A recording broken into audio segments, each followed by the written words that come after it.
不对，我刚才明明结束了国际航班通宵值守，怎么会躺在这种破旧的老木床上？这男人是谁？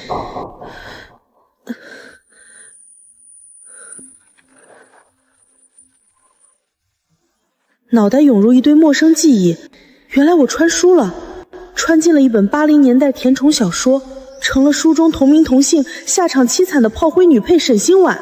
原主是红旗镇出了名的臃肿胖姑娘，性子偏执愚钝，一门心思痴恋镇上最耀眼的天之骄子，全国最年轻的民航王牌机长顾晨渊。为了嫁给他，原主不择手段，暗中设计算计，怀上了顾晨渊的孩子，最终成功的嫁进了顾家。品行端正、前途无量的顾晨渊，一生坦荡磊落，最终却被这卑劣的手段捆绑。迫于责任，仓促迎娶原主，沦为全镇笑柄，所以他对原主也非常厌恶。原主在镇上名声臭到极点，走到哪儿都被人指指点点。丈夫打心底里厌弃她，怀着身孕还要处处受刁难，熬到生产又落得产后抑郁，整日被闲言碎语裹挟，最后硬生生熬垮了自己。真可笑！原主熬尽苦楚，郁郁而终后，顾成渊转头就和白烟花白若曦双宿双飞，过得这般恩爱甜蜜。我的命也太惨了吧，这简直是天崩开局啊！这女人又在装模作样耍什么花样？平日里处处做作折腾，今日又是想演哪一出？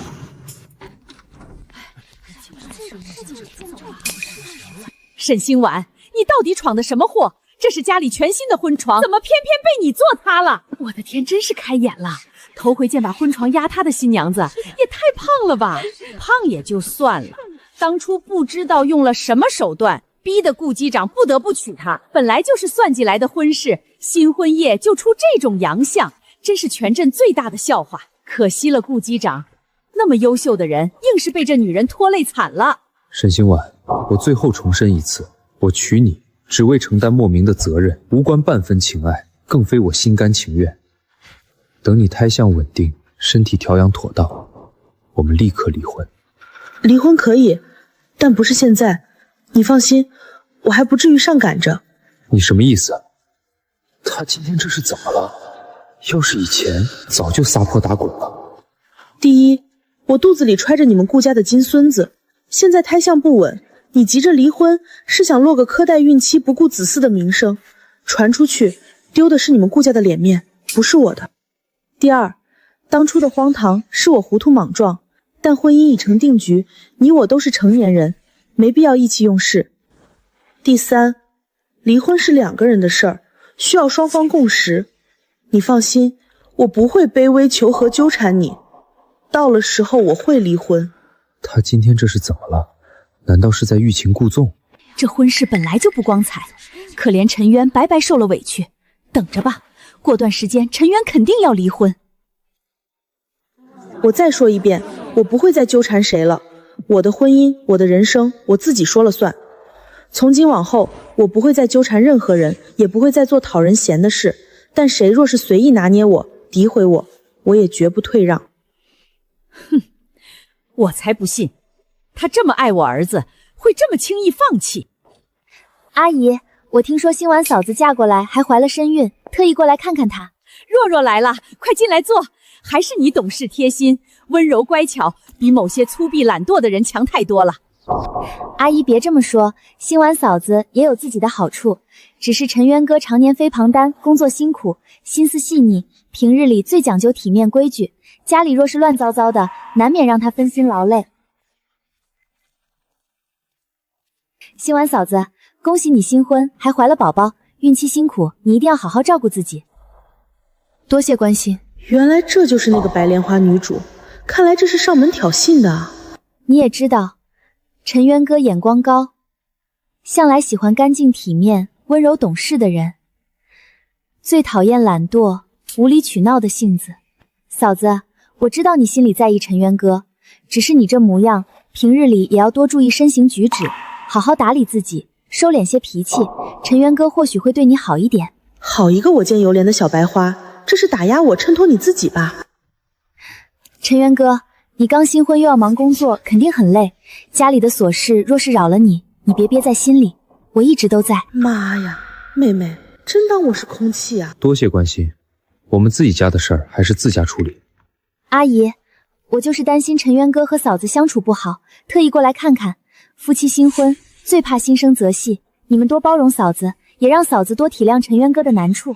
你听听人家若若多懂事儿，你要是有她一半通透体贴，家里也不会天天不得安宁。我会一点点毁了你的名声，取代你顾家夫人的位置。伪善的白莲花套路，姐姐我飞航班的时候见的太多了，要敢来惹我，那我就彻底撕破你的假面。若若，你在这里吃了午饭再走吧，阿姨现在就去准备吃的，你先坐啊。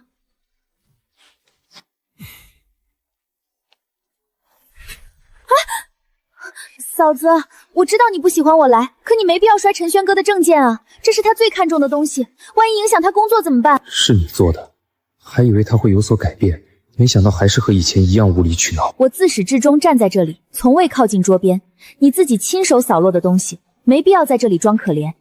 白若曦，你袖口边角还沾着桌沿的细碎木屑，刚刚后退的脚步刻意借力桌沿沾上的。敢把手伸出来吗？敢把手伸出来吗？我还有事儿，我先回去了。看来是我误会他了，不好意思，刚刚误会你了。看来这个男主也不是那么无脑嘛。没事，谁叫我以前这么无理取闹？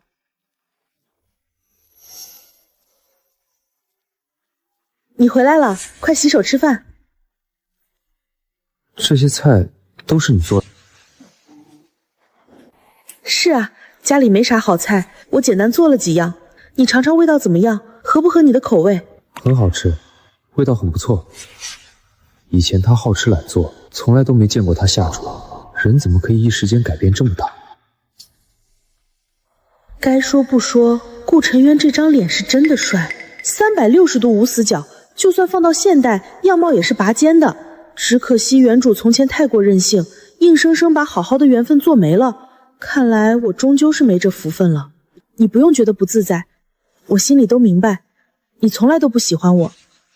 以前是我不懂事，死缠烂打缠着你，非要嫁给你。但我现在想通了，强扭的瓜不甜，勉强凑在一起过日子，两个人都累。等肚子里的孩子平安生下来，我再找一份稳定的工作，能自己养活自己和孩子。到时我就主动跟你提离婚，绝不拖累你。若是往后日日都有这样温热的饭菜，有这样安静温柔的日子，就这样安安稳稳过下去，好像也不错。我怎么会有这种荒唐想法？别忘了他以前骄纵任性、无理取闹的模样，不能被这一时的温柔蒙蔽。只要你本本分分的生活，我也不会为难你的。快吃吧，菜要凉了，你多吃点，今天上班肯定累坏了。本以为陈渊哥会很快厌弃他，谁想到他竟然不再像以前一样撒泼打滚了，就连陈渊哥也对他的态度越来越好了。不行，我不能再坐以待毙了。今天就只有沈星燕在家，正是最好的时机。新婉嫂子，你在屋里吗？有事吗？也没什么大事儿，就是刚买了点新鲜糕点，想让你去我家尝尝。孕期多吃点甜食，心情能舒畅些。陈渊哥定会对他心生不满，所有人都只会觉得是他自己不小心。我依旧是最温柔懂事的人。嫂子快走吧，糕点放久了就不好吃了。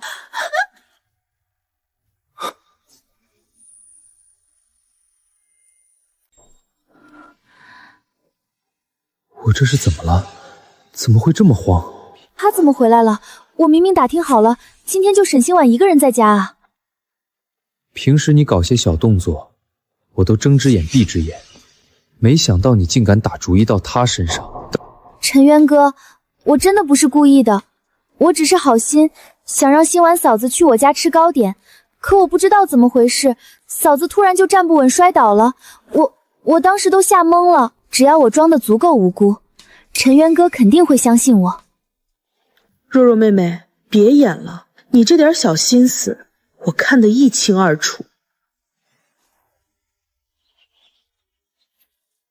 这只发簪被人刻意藏在我必经的小路脚下，这种簪子极易打滑。你明知我身怀身孕，偏偏将此物藏在这里，到底存了什么心思？这种簪子极易打滑，你明知我身怀身孕，偏偏将此物藏在这里，到底存了什么心思？这个发簪是你平日里最常戴的款式，镇上大半姑娘都见过。今早出门时，还有人亲眼见你佩戴在头上，偏偏在我险些出事之后，凭空消失，又精准出现在我的脚下。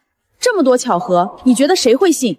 不是的，我没有，这只发钗不是我的，我从来没有害过你的心思。沈星婉，你不要凭空污蔑我。污蔑？沈星婉什么时候这么聪明了？从今往后，不准再踏入顾家半步。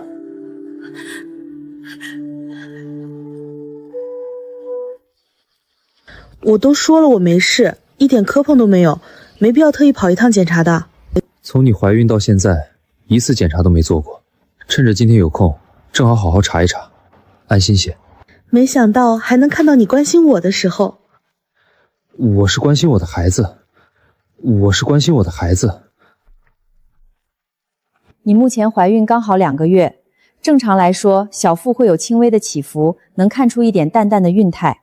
但你身上赘肉偏多，体态偏胖，别说孕相，完全看不出怀孕的痕迹。原主暴饮暴食，作息混乱，才把身体搞成现在这样。我必须认真告诉你，孕期过度肥胖风险极高。你本身地质就偏弱，如今体重又超标，到了孕中晚期，身体负担会成倍加重，不仅容易气血不足，浑身不适，还会影响胎儿正常发育，对大人和孩子都有很大隐患，千万不能大意。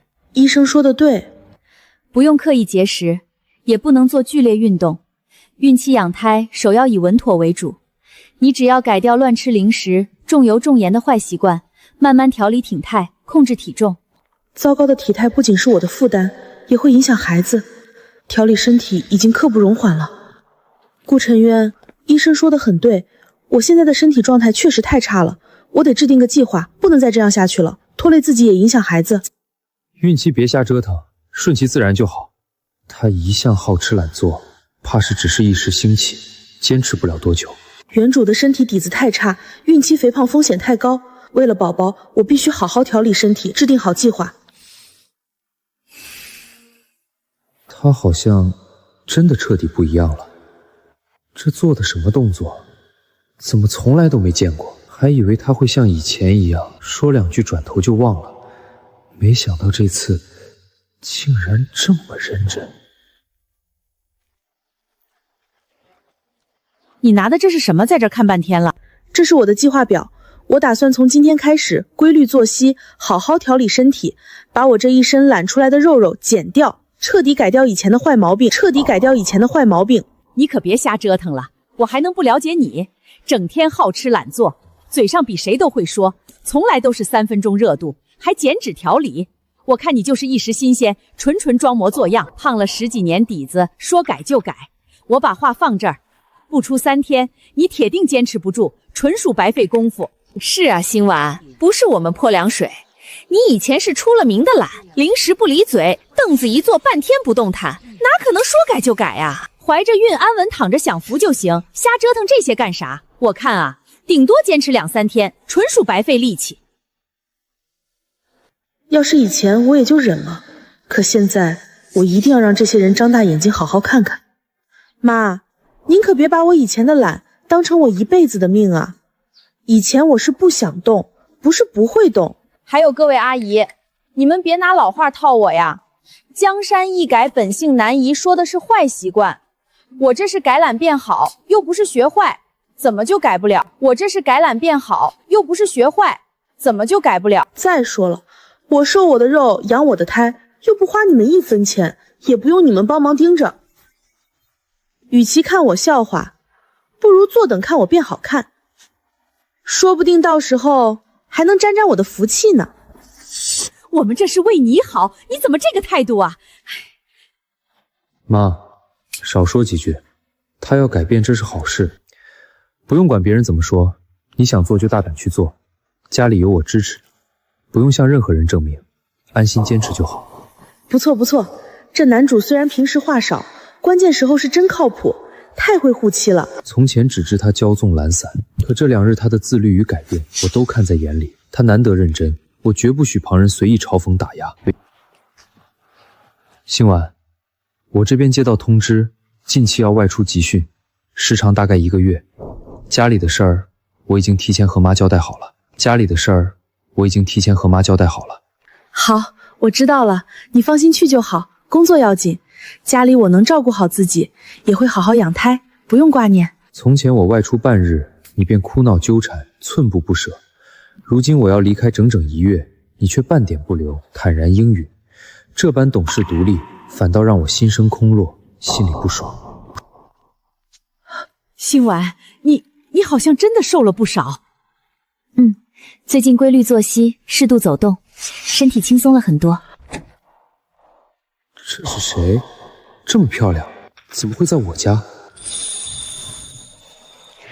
你回来啦，一路奔波肯定累坏了吧？你是沈星晚？怎么样，好看吗？我心跳为什么跳得这么快啊？不过短短半月，他竟蜕变至此。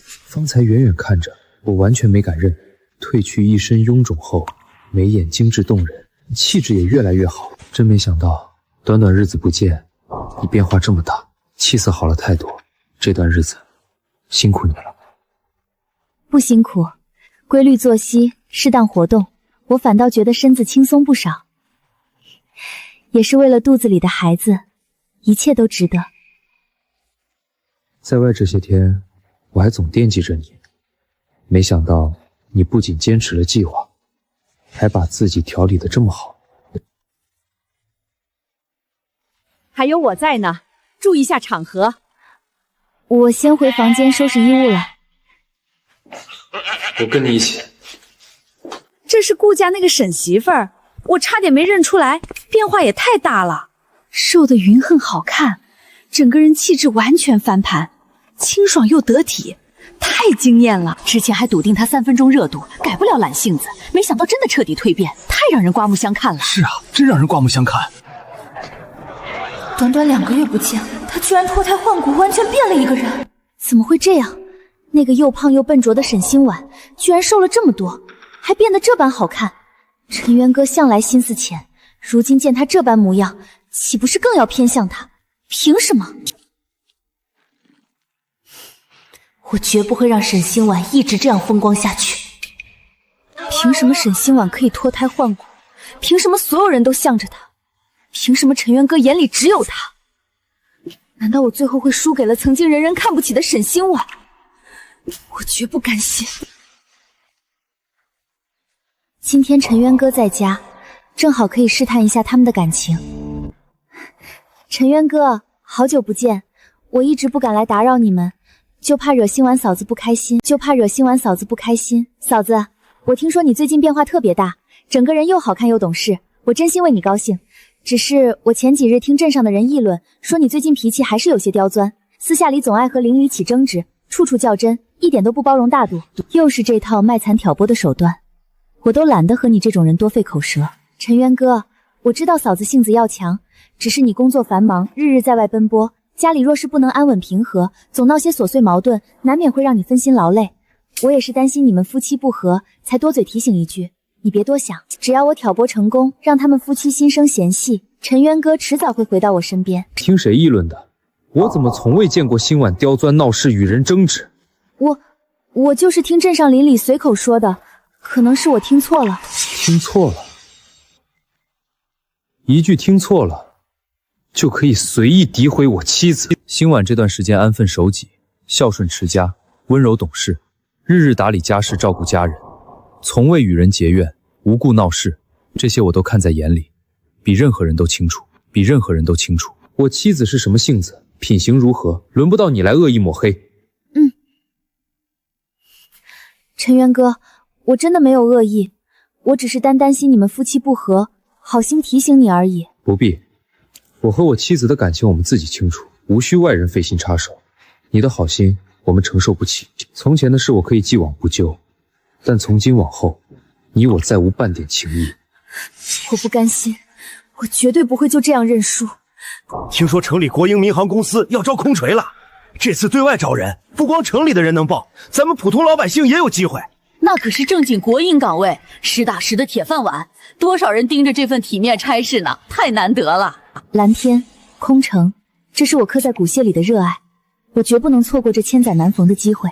真是异想天开，一个乡下媳妇也敢肖想空城的体面工作。沈星婉，你该不会真动了心思吧？听见大家说招空乘，你就真以为自己能飞上枝头变凤凰了？民进空乘那是什么档次的工作？是城里千金体面姑娘才能碰的金饭碗，层层筛选，严苛至极，颜值、气质、谈吐、学历缺一不可。你从前在镇上名声糟糕，懒散平庸，一无学历，二无背景，凭什么跟那些人争？我劝你趁早打消这个不切实际的念头，老老实实在家养胎过日子，别做这种白日大梦，到时候报名被刷，丢人现眼，让全镇人看你笑话。我的梦想，我的人生，轮不到外人指手画脚。民航招聘公开面向全社会，条条框框写得清清楚楚，没有框框清清楚楚，没有哪一条规定说乡镇姑娘不配去当空乘，哪怕最后失败，也比你这种只会冷眼嘲讽、随意打压别人的人活得坦荡体面。收起你那套看人下菜的优越感，别用你的浅薄眼界定义我的人生，你自认高人一等，读过几年书，就随意贬低别人，嘲讽他人理想，不是体面，是格局狭隘。我有没有本事，能不能选上是我的事儿，我不偷不抢，凭本事追梦，没人能困住我，更没人能抹杀我的热爱与初心。这一次我一定要逆风翻盘。真是天大的笑话！一个乡下孕媳，老老实实在家带娃过日子不行吗？还想做空乘，飞蓝天，纯属白日做梦。空乘招聘确实严，又是国营岗，他一个乡镇的，怕是没经验啊。听说要考文化和形体，他没接触过，怕是要多费劲，别白费力气了。星婉，我们都是为你好。空乘行业门槛极高，是城里人的体面工作，咱们普通人根本挤不进去。你现在最要紧的就是养胎，安稳度日，别再琢磨这些没希望的事儿了。这最没上司了。各位叔伯，你们先歇歇嘴吧，我听着都替你们累。我不偷不抢，正规报名，凭本事考试追梦，既不花别人家一分钱，也没耽误顾家半点家事，怎么就成不务正业、白日做梦了？当初要不是你是真心想做空乘，不是一时兴起。不是一时兴起，是我毕生热爱，从未放弃，无论多难，我都想试一试。他明明已经很努力了，虽然对他来说很难，但我不能打击他的自信心。既然你想试，那就大胆去试，不用在意旁人的闲话，去大胆地追逐自己的梦想吧。无论最后结果如何，我都支持你。我会做你最坚实的后盾，为你撑腰。一句郑重的承诺，打破了所有否定与嘲讽。全镇无人看好的逐梦之路，唯有他一人，不惧流言，不顾非议，默默守护我的热爱。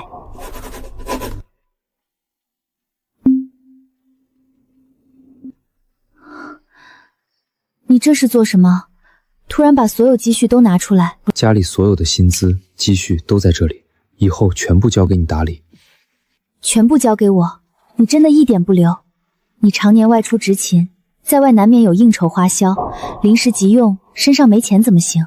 不用，从前我孤身一人，无牵无挂，钱财自行屌理便足够。如今我有妻子，有家庭，有家便有归宿，家事财上理当交由你做主。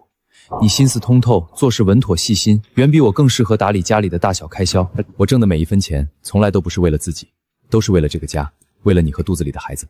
往后家里所有大小开支、日常用度，你的空乘备考资料花销、孕期滋补调领费用，全部由你自由支配，无需跟我报备分好。你就这么全然信任我，不怕我打理不好家事，更不怕我乱花钱，白白挥霍掉你的辛苦积蓄吗？报备分好。我信你，你的人品、信性、格局，都值得我全然托付。更何况有你管家，我最安心。其实我不需要你把所有钱都交给我，我只希望你往后好好的，我们安稳度日就够了。不够。从前我对你不好，不懂珍惜，让你受了太多委屈，吃了太多苦。如今我只想把所有最好的都补给你。我从来没有怪过你，以前的事都过去了。但我过不去，我亏欠你的，我要用一辈子来弥补。钱财只是最基础的诚意，我的人，我的心，我的往后余生，全都归你。我的往后余生，全都归你。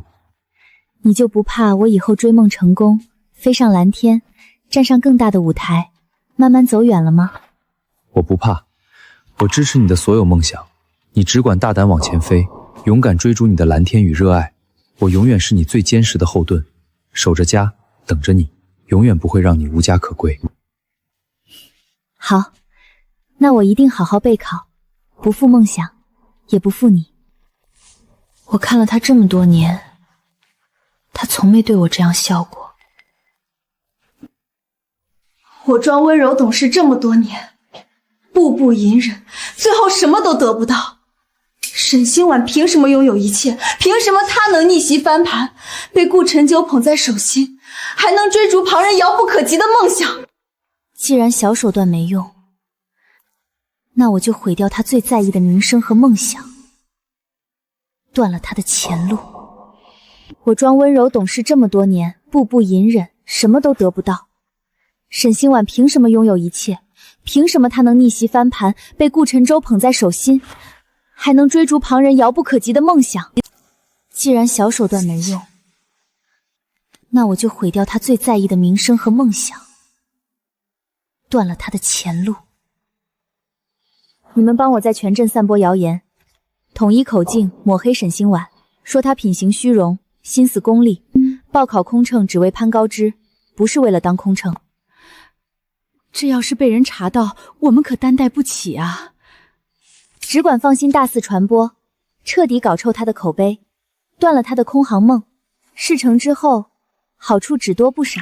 你们听说没？沈星婉现在看着温柔乖巧，私下品行差得很。听说她以前就不安分，进空乘啊，就是为了想要其他的。他哪是什么想飞行、想做空乘，纯粹是嫌乡下日子苦，想借岗位攀高枝。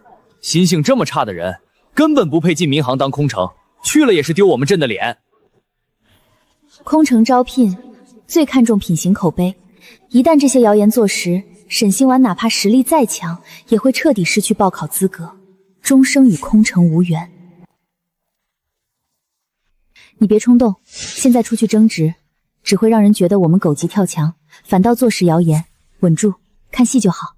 我立刻彻查源头，定将造谣之人揪出来，还你清白。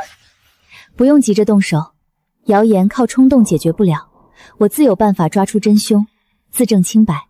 空乘岗位最看重品行口碑，一味辩解只会越描越黑，只有实打实的证据才能打破谣言，揪出幕后之人。婶子，我听大家都在传我的闲话，说的有模有样的，你们都是听谁说的呀？就镇上几个人说的，大家都传开了，谁还记得源头？谁还记得源头？我听了好几处的闲话，所有人说的话一字不差，连说辞都一模一样。若是大家随口闲谈，听来的零碎消息，绝不可能口径这么统一。婶子，你说对吧？看来源头我已经找到了。我们就是随口闲聊几句，哪有什么刻意乱说？你可别冤枉人。随口闲谈，那你们三人互不碰面，怎么说我的闲话句句一样？镇上这么多人家，怎么偏偏只盯着我一人议论？如果你们不说是谁说的话，那我马上就去找村长来，让他评评理。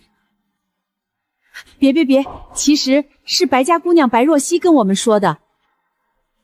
我就知道，你们明天必须跟我去作证，不然我们就去村长那儿理论理论。你们明天必须跟我去作证，不然我们就去村长那儿理论理论。这下沈星婉彻底完了，名声全毁，空航梦肯定彻底泡汤，就等着看他笑话。人流量最多的地方的效果最好。近日所有关于我品行不端、虚荣攀附、心思歹毒的谣言，通通是假的。全是有人蓄意捏造、花钱散播的恶意抹黑。多说无益，直接请出当事人作证。是白若曦花钱收买我们，刻意编造虚假黑料，安排我们四处散播，目的就是毁掉沈星婉的口碑，断掉他报考空乘的前路。我追逐空乘梦想，是因为心底多年的梦想，从未有过什么其他想法。我与白若曦无冤无仇，却被他屡屡针对。他嫉妒我日子越来越好，便不择手段，竟然花钱雇人造谣抹黑。他嫉妒我日子越来越好，便不择手段，竟然花钱雇人造谣抹黑。原来一直是我们看错了人，真正心思不正的一直是白若曦。我的天，原来是白若曦在背后搞鬼！难怪那些闲话都一模一样，原来是他故意让人传的，这心思也太黑了。若萧，你快去街口看看吧，沈星婉带人证站出来作证了，全镇人都知道是你传的谣言。不可能，我的计划怎么可能败露？怎么会被人拆穿？所有人都在看我的笑话，我彻底输了，全盘皆输。白若曦，我与你无冤无仇，往日种种我早已退让释怀，从未主动与你交恶。可你三番五次暗中算计，步步紧逼，不肯罢休。你到底为什么？你到底为什么？为什么？你还好意思问我为什么？我不甘心，凭什么曾经人人嫌弃、一无是处的你，如今能彻底逆袭，越来越好？凭什么他满心满满都是你，对你百般偏爱宠溺？我守在陈渊哥身边这么多年，温柔懂事，小心翼翼，从来不敢做错半分，为的就是换他一次回头。你凭什么现在拥有这一切？我不甘心！我的天，真是嫉妒疯了，自己得不到就毁了别人，太阴暗了。亏我以前还觉得的他温柔体面，原来心眼比针尖还小，这么小心眼的。我费尽心思算计一切，最终究是反噬了自己，害人终害己，害人终害己。现在只能找到顾大哥，让他帮我了。白若曦，你我之间所有情面，早在你蓄意针对、花钱造谣抹黑我妻子的那一刻，就彻底断绝。顾大哥，我错了，我真的不敢了，我再也不敢了。我先前屡次退让，念及往日情分，对你的小打小闹一再姑息，可你不知收敛，得寸进尺，屡屡插手我的婚姻，恶意算计我的妻子，彻底触碰了我的底线。若是你还心存侥幸，敢在暗中作祟，搬弄是非，恶意抹黑星晚分毫，我绝不会再姑息纵容，我会直接上报单位，交由全镇邻里评判是非，让你为自己的所有的行为付出应有的代价。我是一时糊涂，鬼迷心窍，我再也不针对沈星婉了，再也不捣乱了。你原谅我这一次好不好？你原谅我这一次好不好？没有原谅可言，从今往后，你不准再靠近我，靠近星晚半步，彻底断绝所有牵扯。顾家不欢迎你，我绝不许你再打扰我们一家人的安稳生活。我和陈渊哥再也没有任何机会了。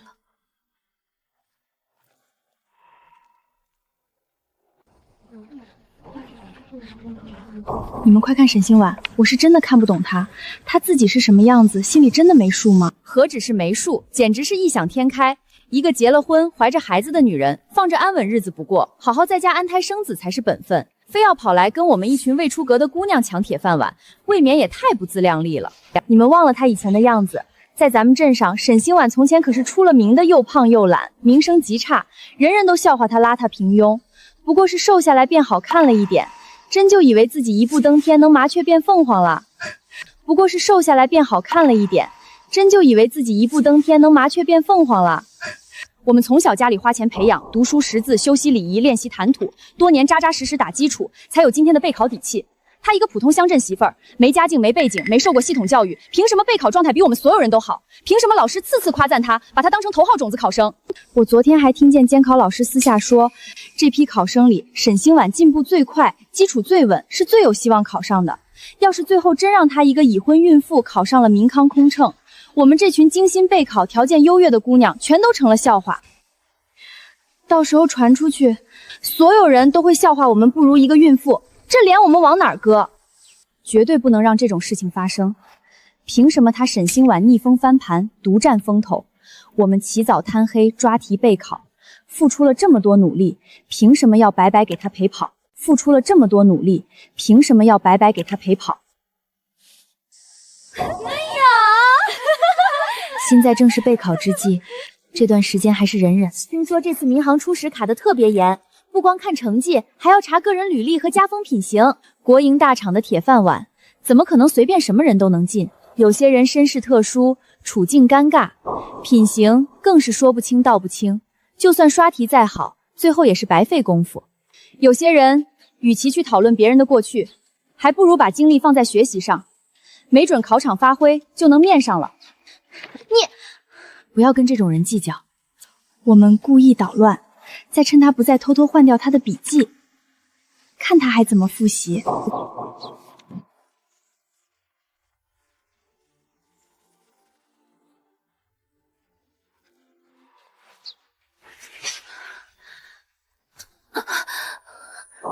好疼！欣婉，我的好孩子，你这是怎么了？怎么脸色这么白？是不是肚子不舒服？妈，我肚子好疼。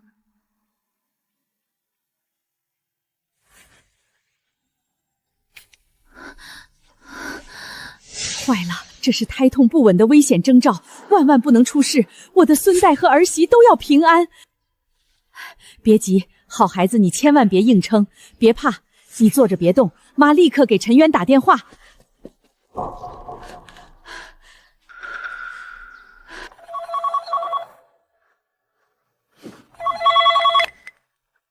喂，陈渊，你快回来，家里出事了！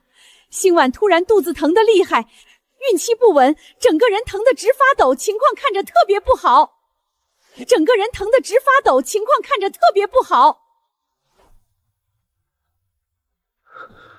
婉婉出事了，妈，您别慌，好好护住欣婉，我马上到家。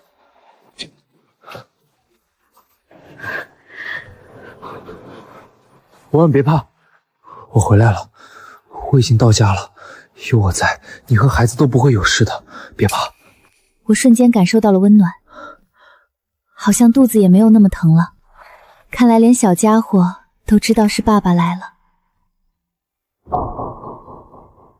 病人是长期高强度用脑，熬夜备考，精神持续高度紧绷，再加上连日被琐事困扰，心绪损耗过多，身心双重透支，引发的孕期胎动不稳，气血亏虚。都是我的疏忽，是我没有护住他，让他过度劳累，在他们那里受尽委屈，才引发这场险情。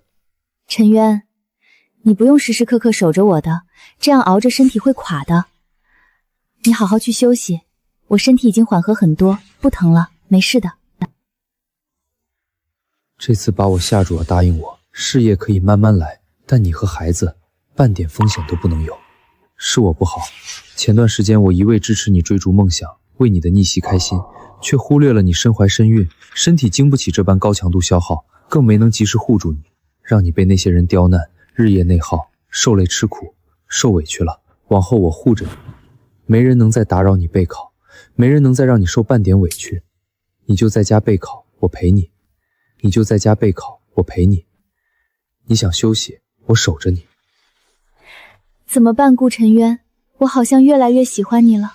傻瓜，我是你的丈夫，共度余生的人，你肯定要依靠我啊。这段时间就专门陪着你，不能再发生这种事了。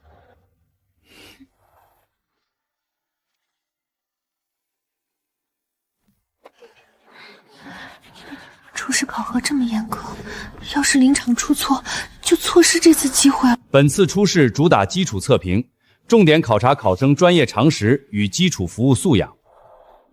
我记得要礼貌服务，其他的我记不太清了。乘客闹事的话，应该跟他们讲道理吧，实在不行就找领导。表现都太一般了，看来这次也找不到我想要的了。这批考生整体素质太差了，基础知识点都掌握不牢，心态浮躁，仪态松散，应变能力更是一塌糊涂，完全撑不起民航服务岗位的标准。这名考生仪态出众，气场沉稳，和之前的考生截然不同。各位考官老师好，我是考生沈星婉，前来参加本次民航初试考核，礼仪得体，谈吐沉稳，光是气场和素养就远超其他考生。请你简单阐述一下民航客舱基础服务的核心准则是什么？民航客舱基础服务的核心准则是什么？民航客舱服务核心为安全第一，服务至上，首要保障飞行安全与乘客人身安全，规范执行岗位操作流程。其次，秉持耐心、细心、贴心的服务原则，尊重每一位乘客，及时响应乘客合理需求，兼顾服务温度与职业规范。答案精准规范，逻辑闭环，专业度远超同期考生，让人眼前一亮。若遇到乘客无理挑剔、故意刁难，你该如何妥善处理？首先，保持职业素养，克制个人情绪，耐心倾听乘客诉求，安抚对方不满情绪。其次，立足岗位原则，耐心解释服务规范，主动化解矛盾误会。最后，灵活变通处理问题，不激化冲突，不敷衍了事，维护客舱秩序与民航形象。同样的课题，截然不同的发挥，这个沈星婉的专业素养与心态，彻底碾压全场同期考生，接下来进入仪态综合测评，请考生沈星婉保持标准站姿，全程展示职业礼仪风貌。近距离细致考察，方能看出考生最真实的职业素养与仪态功底。全程高压复试下来，很多考生都会疲惫松懈，笑容僵硬。你为什么从头到尾仪态、状态、微笑都没有半点下滑？报告老师，民航服务不分时段，不分场景，任何时候都要保持良好职业风貌。难得，实在难得。你不仅形体礼仪满分，心态定力更是远超同龄人，全程松弛有度，举止得体，没有一丝刻意僵硬。这就是我们民航最需要的职业状态，感谢各位老师严格考核，我会继续精进自身，不负所学。这个沈星婉太优秀了，仪态端正，心态沉稳，专业扎实，素养远超同期所有同年人，真是难得的好苗子。难得，实在难得。这批考生里，就他最有职业空生的风范。这是这批考生里最优秀的苗子，专业、心态、仪态无一短板。太厉害了，怀着孕还能得第一。凭什么他能考全场第一？我们天天刷题备考，日夜苦练，最后居然输给了一个已婚孕妇。他肯定就是运气好，无非就是长得好看，讨考官喜欢而已。真论扎实功力，他怎么可能比得过我们？太不公平了！她都已经结婚怀孕了，身体本就特殊，根本不配占这个珍贵的复试名额。这个机会本该是我们的。初试是我们轻敌了，我们以为他只是虚有其表，没想到他藏得这么深。但复试绝对不能让他得逞。我们几人联手，再拉拢几个落选的考生，一起打探复试考核规则，专门研究刁钻难题。初试是我们轻敌了，我们以为他只是虚有其表，没想到他藏得这么深。但复试绝对不能让他得逞。我们几人联手，再拉拢几个落选的考生，一起打探复试考核规则，专门研究刁钻难题。各位考官老师好，我自知备考时间有限，能力不足，发挥的不算理想。我们这批考生大多都是未婚，身体素质极佳，全身心投入备考。只是我有一个小小的疑问，听说本次有考生已婚怀孕，身体状态不稳定，民航飞行岗位强度高，纪律严，压力大，长期熬夜轮班，高空作业，这种特殊身体情况真的能胜任岗位工作吗？考核是否需要重点综合考量身体素质呀？招考标准以德、能、勤、技为核心，综合测评，但岗位特殊，身体素质与适配度亦是重点考核项，我们会统一标准，公正测评。目的达到了，考官已然埋下顾虑，这次沈星婉必输无疑。目的达到了，考官已然埋下顾虑，这次沈星婉必输无疑。太好了，我们提前铺垫，考官现在肯定对他有偏见了。等下考官一定会因为怀孕这件事问他，我看他这次怎么过关。哼。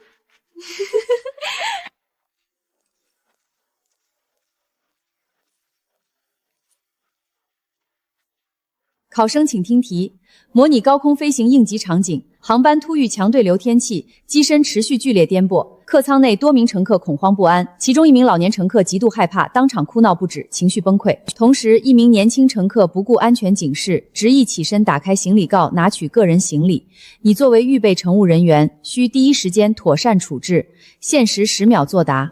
第一，立刻启动标准客舱广播，沉稳播报气流颠簸警示。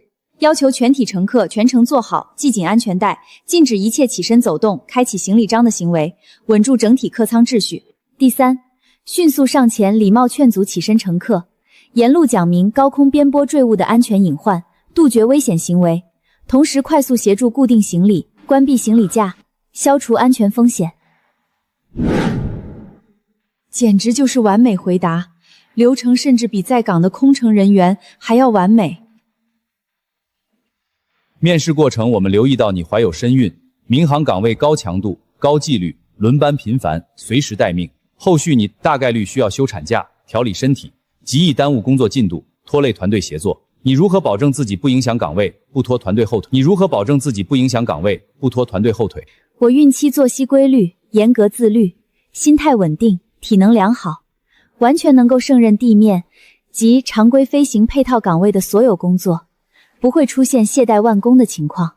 我深知民航岗位纪律森严，责任重大。若录取，我会绝对服从单位所有规章制度，合理规划个人生活与工作，绝不因私人情况耽误岗位工作，拖累团队进度。我怀揣赤诚热爱奔赴这份职业，不只是为一份体面工作，更是为坚守初心，履职尽责。我会用100%的努力与专业，证明自己的适配度。请各位考官公正考核。这番回答有理有据，分寸绝佳，不卑不亢，格局开阔，是我们先入为主，存有偏见了。太优秀了，这孩子底子扎实，心态顶尖，应变超强，完全是资深专业水准，远超所有同期新人。三观正，格局大，责任心强，既有专业硬实力，又有服务温度，是这批考生里最拔尖的人才。单凭实力，他就是当之无愧的第一。真是邪门了，一个怀着孕的乡镇媳妇儿，怎么可能专业这么好？知道出境掉落，我看他就是背地里耍手段，走捷径。肯定是面试考官放水偏袒他。他这种已婚孕妇，身体素质根本不达标，就算考上了，也扛不住民航的高强度工作，迟早拖后腿。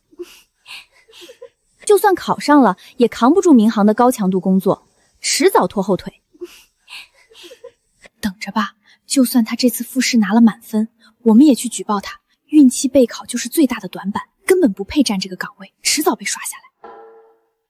你们口中不配耍手段的人，是我的妻子。怎么不说了？接着说。你是谁？我们在这里说话，跟你没关系。考场公开招考，拼的是实力素养，公平公正，不是你们抱团诋毁、恶意造谣的地方。你们自己学艺不精，出事落败，不反思自身不足，反倒抱团抹黑、恶意污蔑，肆意践踏他人努力，心思狭隘，品行低劣。我们只是实话实说，她已婚怀孕，身体特殊，本来就不适合民航岗位。我们质疑有错吗？适不适合岗位由考官专业测评，由规章制度判定，轮不到你们私下造谣诋毁。招考看的是能力、心态与素养。我妻子自律坚韧，专业过硬，你们的无端质疑，纯属就是嫉妒心作祟，无中生有。顾机长，没想到是您亲自过来了。居然是顾晨渊机长，民航最年轻的王牌标杆。完了，我们为难的竟然是顾机长的妻子，彻底闯下滔天大祸了。公开招考，重在公平公正、风清气正，考生凭实力竞争，理应被尊重。这种抱团抹黑、恶意内耗、造谣诋毁他人品行的考生，信性不正，格局狭隘，根本不配踏入民航服务行业。您说的对，是我们监管疏忽，没能及时制止不良风气。品行是招考第一门槛，这般极度狭隘、恶意造谣的考生，就算成绩尚可，我们也绝不录用。你们几人心性不正，恶意诋毁考生，扰乱考场秩序，品行考核直接作废，永久取消本次民航招考报考资格，拉入招考黑名单。我们错了，我们再也不敢了。求考官再给我们一次机会。